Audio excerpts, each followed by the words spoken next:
Hello, everybody. It is Stephanie Grams with keepsakebusinessacademy.com, and I have a interesting podcast for you today. This is about Emily, and yes, this is fictitious. So just plug in your own name for Emily's name and follow along. I think you'll enjoy today's podcast. So, Emily has been sewing as a hobbyist since her teens. After creating a few memory bears and quilts for family and friends over the years, she received rave reviews and suggestions to start her own business. She loves the idea of turning her hobby for sewing into a keepsake business, but is unsure how to transition from hobbyist to business owner. Emily spends her days caring for her children or grandchildren, but has a few hours in the evening to work on her craft. She is eager to build something meaningful for herself while contributing to her family's income. However, she lacks formal business training and is nervous about the financial and marketing side of things. So, Emily has a few goals. Goal number one is to turn her sewing hobby into a profitable keepsake business, making memory bears, quilts, and personalized keepsakes. Goal number two is to learn the business side of sewing that's necessary for running a successful operation, which includes pricing, marketing, and customer acquisition. Goal number three is to balance family life with building a business, which means working around her children's schedules. And goal number four is to find a community of like minded sewing entrepreneurs, or sewpreneurs as I call them, who understand her journey. So, those are four goals Emily has. Now, Emily has decided to write down her challenges. And there are four challenges that Emily has written down. Challenge number one is time management. Balancing her duties as a stay at home mom with starting a business. Now, a side note might be starting her business while working a full-time day job.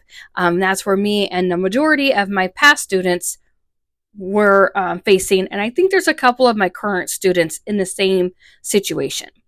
Challenge number two is lack of business knowledge. She's confident in her sewing abilities, but lacks experience in marketing, pricing, and business operations. Challenge number three is fear of failure. She's worried that her business might not succeed or won't be financially viable. And challenge number four is isolation. She feels isolated from other entrepreneurs in the keepsake industry and seeks mentorship and community support. Now, have you written down anything yet as far as this podcast? Because out of these goals and challenges, where can you relate with Emily?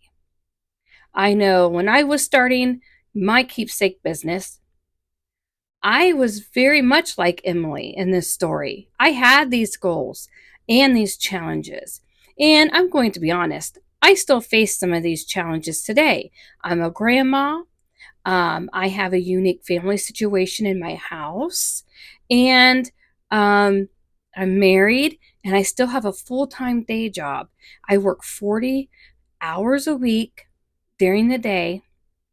And I'll tell you, this is the busiest season for just that company, but also my own personal company, because open enrollment for my day job coincides with the busiest season of the year with my memory bears, which is Christmas season. So you can imagine how many hours a week, including evenings and weekends, that this lady right here, Stephanie Grams, is going to be putting into both my job and my business. Okay, so motivations. I'm going to move on to Emily and her motivations here. All right, motivation number one is to create fulfillment. Emily finds joy in making personalized keepsakes for others and wants to do this full time. That sounds like me. Stephanie Graham's right here. Motivator number 2 is financial independence. She wants to contribute financially to her household while doing something she loves. Can you relate? If you're this far in this podcast, put a heart emoji in the comments. Let me know. Can you relate with that? Motivator number 3 is leaving a legacy. Emily wants to build something lasting that her children and grandchildren can see her succeed in and be proud of. And motivator number 4 is helping others. The idea of providing families with cherished keepsakes is deeply meaningful to her. Can you relate? If so, drop a heart in the comments below. I'd love to have your comments below. That helps me and it's free. Moving on to values. What are Emily's values? Okay. Family. She values her family. It's her top priority, and she wants to structure her business in a way that complements family life. Value number 2 is creativity. She thrives on creative projects and loves the artistic expression of making keepsakes. Value number 3 is authenticity. Emily values being genuine in her relationships with customers and wants to create meaningful, one-of-a-kind pieces. And value number 4 is support and community. She seeks a supportive environment where she can both learn and share her journey with others in similar situations.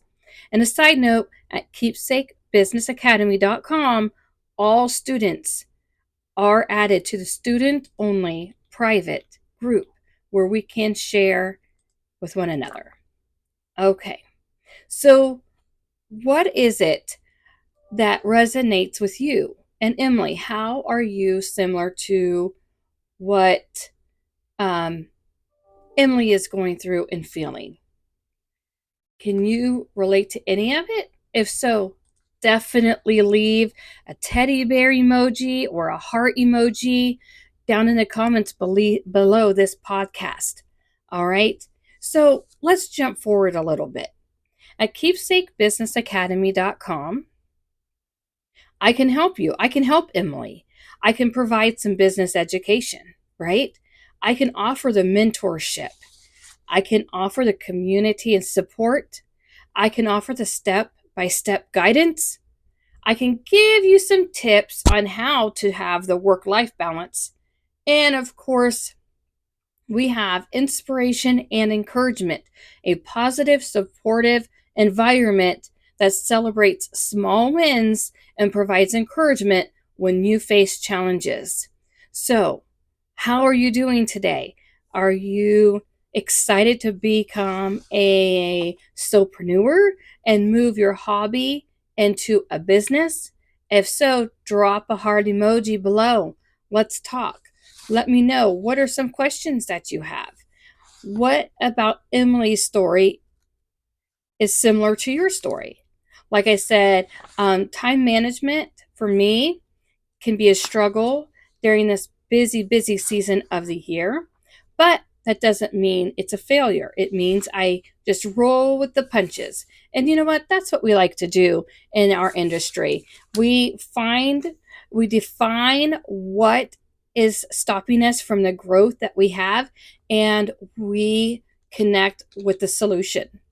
All right, guys, it's Stephanie Graham's free newsletter at stephaniegrahams.com, or you can just jump ahead of the class and join keepsakebusinessacademy.com. Have a wonderful rest of your day. Bye, guys.